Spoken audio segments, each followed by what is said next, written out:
Good morning from CattleCon 2026. I'm Clint Peck for Beef Magazine. Lots going on at the Cattlemen's Convention here in Nashville. Today we have Dr. Ron Scott. He's the Director of Technical Information for Purina Animal Nutrition. And you presented a program for the Cattlemen's College on Tuesday. And it's all about really setting that cow up to produce a great calf in this great market and try to return everything we can back to the cattle producer. So what are some of the things that you covered in that Cattlemen's College presentation, Dr. Scott? Yeah. Well, thanks for having me, Clint. Yeah. I tell you what, the thing that we're trying to focus on with some of our teachings that we have relative to training, talking to cattle producers, is that we often don't realize that if we want to have a calf per cow per year, so one calf every 365 right. days, well, every day throughout that year, that cow is eating for at least 2 or 3. She's either pregnant, she's pregnant and lactating, right. or she has a calf on the ground. And we don't fully recognize that she's just not eating for herself. And you look out there, and she's got some requirements today that she didn't have many years ago. Right. Okay. So early on, talk about that developing fetus in that cow. Early on, there's the concept of fetal programming. And how important is that, and what does proper nutrition play in that fetal programming process? Yeah. So fetal programming is used to be called an idea. It's reality. We know that every day during gestation, something's going on in the development of that unborn calf and right. that fetus. And so there are specific organ systems that are created, immune systems. We used to think, well, the first trimester is something that there's not a lot going on there. Because if you think about it, you've got a little embryo that's the size of your little fingernail. How right. can it possibly have a high requirement for nutrients? Well, it doesn't. So nobody really did research in that area, but we know today that it's not just the quantity of nutrients, but the quality of nutrients. Right. And that's a big deal, low stress and quality of nutrients. So think about this. When a lady gets pregnant, what does she do? Well, the doctor tells her to go out and get some prenatal vitamins. Right.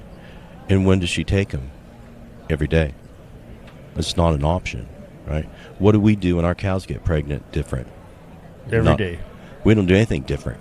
Hopefully we've got some vitamin and mineral nutrition out there in front of the cows all the time. So those are some of the concepts that we've applied from the human side to cattle, because there's this commonality in mammals relative to fetal programming. So it's really critical, because that calf is developing every day. And if the cow has a bad day, if the cow's losing body weight, then the calf is being, if it's extended period of time, they basically can get stunted. Right? So all of the data shows that we can, through proper nutrition of the cow, low stress, keeping her in a good body condition, we actually can influence most everything in the lifetime performance of that calf. And assessing that body condition score, keeping an eye on your cattle, is just so critical in keeping that cow at a level of proper nutrition where she can do all those three things, and plus maintain her body weight, be out in the pasture, out in the field, out in the ranges, and maintain herself. There's a lot going on with that cow that we need to take care of. There is. And what we like to tell folks is we need to get out there, look at your cows. If you don't have a lot of cows, then you can have an ID, you know the tag number of the cow, right. and you can write down her body condition. If you got 1,000 cows, you can't do that. But what you can do is you go out in the pasture, you write down how many are 4s, 5s, 6s, right. and you do that 3 to 4 times a year. It always helps to have someone with you when you do that, right. who's not seeing the cows every day. I tell folks, it's like, if I lost 40 pounds and you see me next year and I've lost 40 pounds, you'll say, oh my goodness, you lost a lot of weight. Right. If your cows lose weight, and you're seeing them every day, you don't notice Right. that. Like my wife wouldn't notice that I'd lose weight, Right. right? But my kids would, because I don't see them every day now. Right. Yeah. Makes sense. Yeah, yeah. So write it down and then check. And record keeping is something that should be top of mind for everybody. How do we do a better job of keeping records? Okay. You can't change anything unless you know what the baseline is. Well, and we're at a point in our cattle history of prices that we've never even believed that we would see with cattle.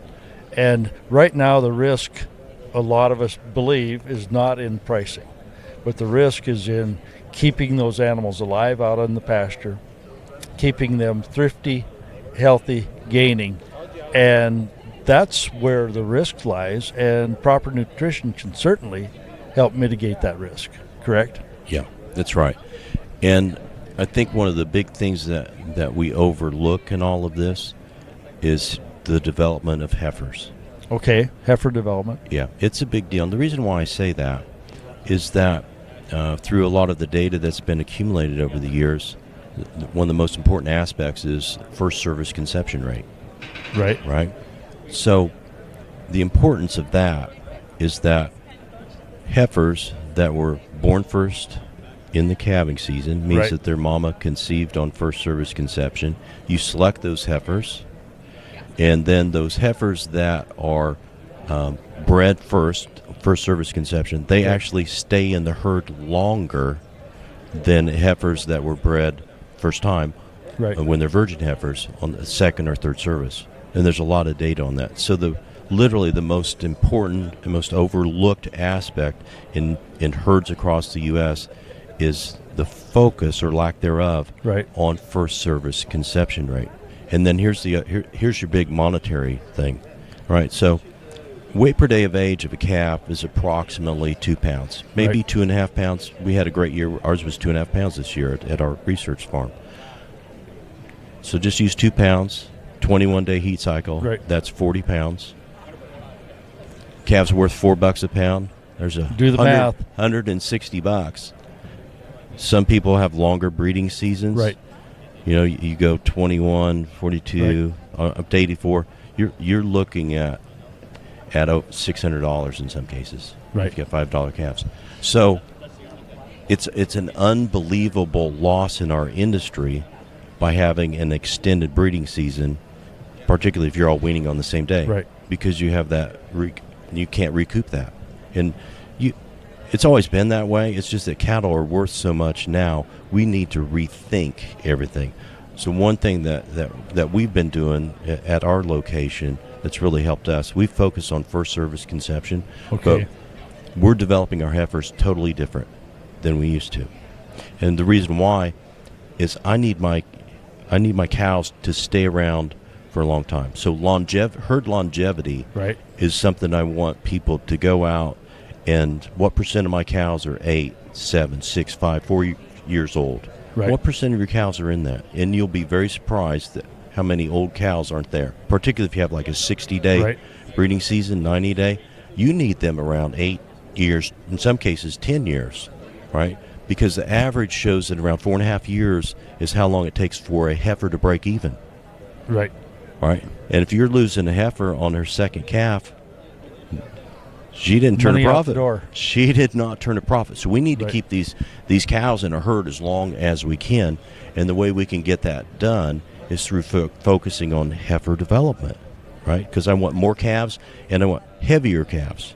So I can get heavier calves if they're born earlier, fetal programming and nutrition. So what we're doing in the past, the recommendation when I went to school is you breed heifers 2 weeks, 3 weeks early. Then after they calve, you put them in with the cows. I don't want to do that anymore. I want to have 3 groups. I want to have virgin heifers. Right. I want to have first calf heifers and second calf cows. I want 3 separate groups and feed them differently. And the reason why, it's very simple. These heifers are still growing. Right. They are Right. still growing. They're still girls. They're little girls, and you're turning them in with the cows.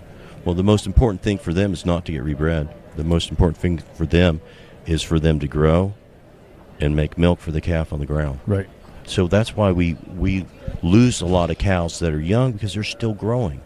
So what we're doing is we turn that cow, after she's weaned her second calf, then we put her with our mature cow herd. Right. We've been doing that for about 8 to 10 years, and it's changed our world. Our reproductive success is so much better than it used to be. So that's something that I'd like to talk to folks about, to think Right. about, can you implement that management practice? Because these cattle are so much money. We need more calves, and we need heavier calves. How can we get that done? Right. And it starts with proper nutrition and ends with proper It nutrition. does. It does. So, where can people go, our listeners and readers of Beef Magazine, go for more information on what you do and what Purina Animal Health has to offer? So we have a website. It's purinamills.com. Purinamills.com. And then also they can talk with their local dealer. Sure. And find things out. We got a lot of great dealers across the U.S. There's nutritionists and the dealers they know about your products. You out bet. there. You bet. You bet. And they can go to that. Yeah. Very good. Really appreciate your time, Doc, and helping us out here and helping the cattle industry do a better job and stay in business. You're Appreciate very welcome, everything Clint. you do. Thank you. All right. For Beef Magazine, I'm Clint Peck from CattleCon 2026 in Nashville.